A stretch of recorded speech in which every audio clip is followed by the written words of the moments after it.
Chapter 4. The chapter begins by mentioning towns in an area of Maine that has many different towns,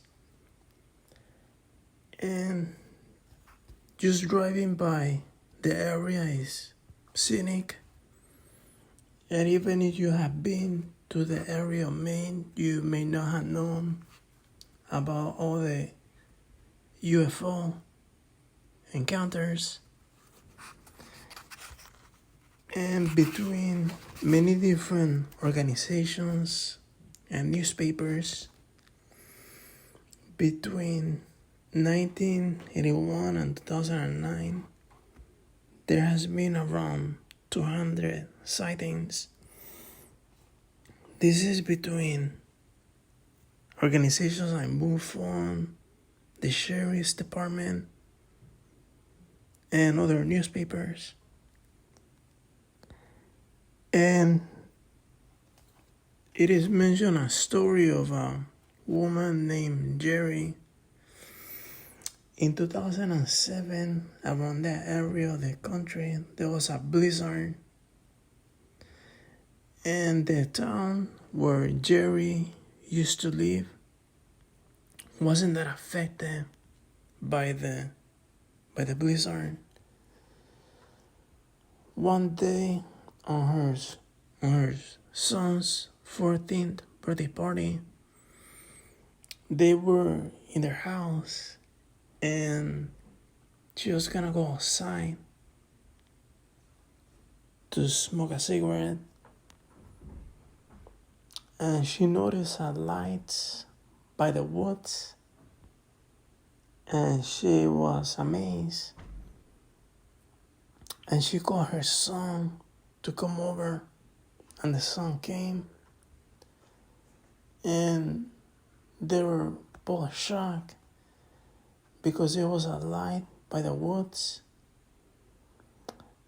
and it was too low to the ground, so they couldn't explain it as an airplane or something else. And then the son reminded her mother that she actually had a camera on her neck because it was his birthday. So she was gonna point the camera at the light and take a picture, but the camera didn't work.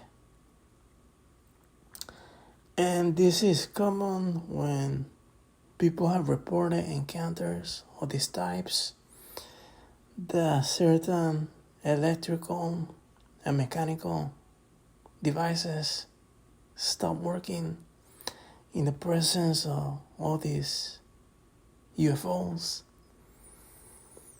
So, thinking that maybe it was the batteries, Jerry went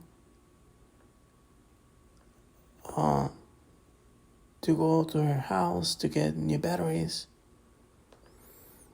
But then when she was inside, the camera was working, and the son also came, and they were looking for new batteries. When they went back outside, there were like 4 lights,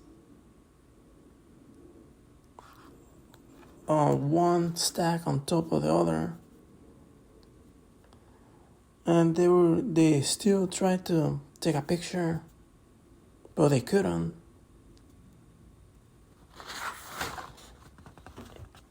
And then they called 911, and Jerry was speaking with the operator, and the operator could notice the fear and excitement in Jerry's voice, and the operator was saying that they were getting multiple calls of lights around the area, and she was reassuring Jerry that she was not crazy.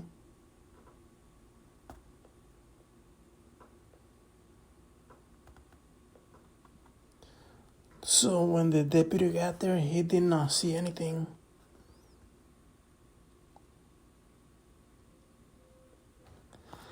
And they also mentioned other UFOs in other towns. And when those UFOs appear, they always contact like the National Air Guard, the Air National Guard, or like naval air stations, and Federal Aviation Administration on all these government institutions, just to corroborate the sighting.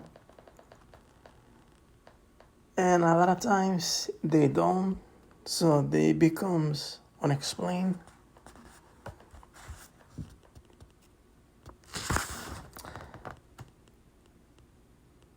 And there was a sheriff that also mentions that like 30 years ago, he was on his car and he saw like a light near his car, like 15 feet from his ground. And a lot of people were saying that it could be explained with flares or jets. But these lights, they just hover there for like an hour and they're silent, so they cannot be explained by jets or flares. And the chapter ends by mentioning Jack Ballet, which is like UFO investigator, a famous UFO investigator, that he made a classification for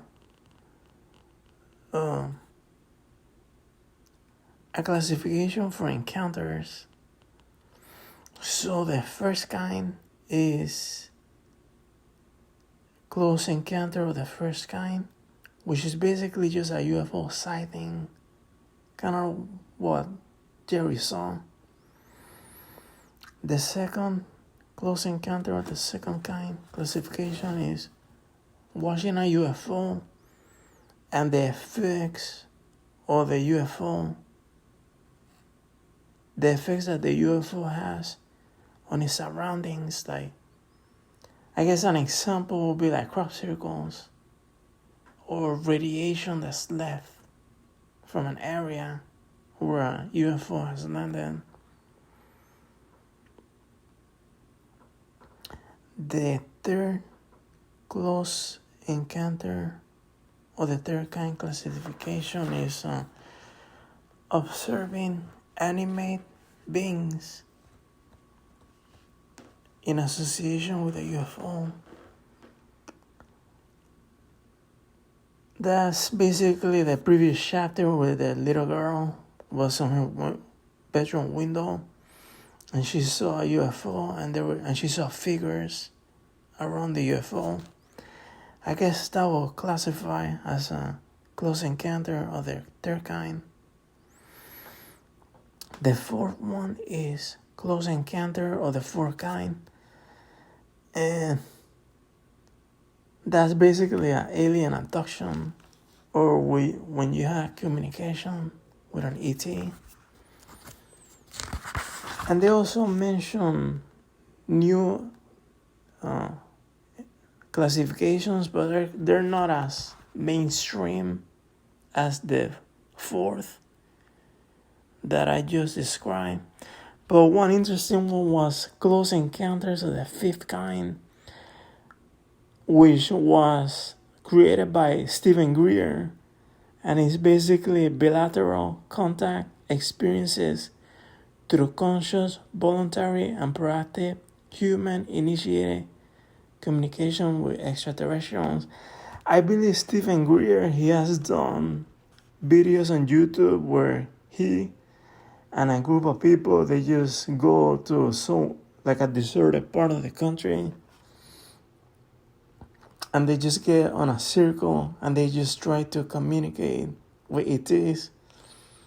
And I've seen the videos, and on some of the videos they're like sitting on a circle, and all of a sudden, they show you like them in a circle with an ET like next to them, and they're worth watching. That's Stephen Greer. I believe they nicknamed one of the ETs Bijou, something like that, because he appears to them whenever they're on their circle in the middle of the desert or whatever. It's pretty interesting.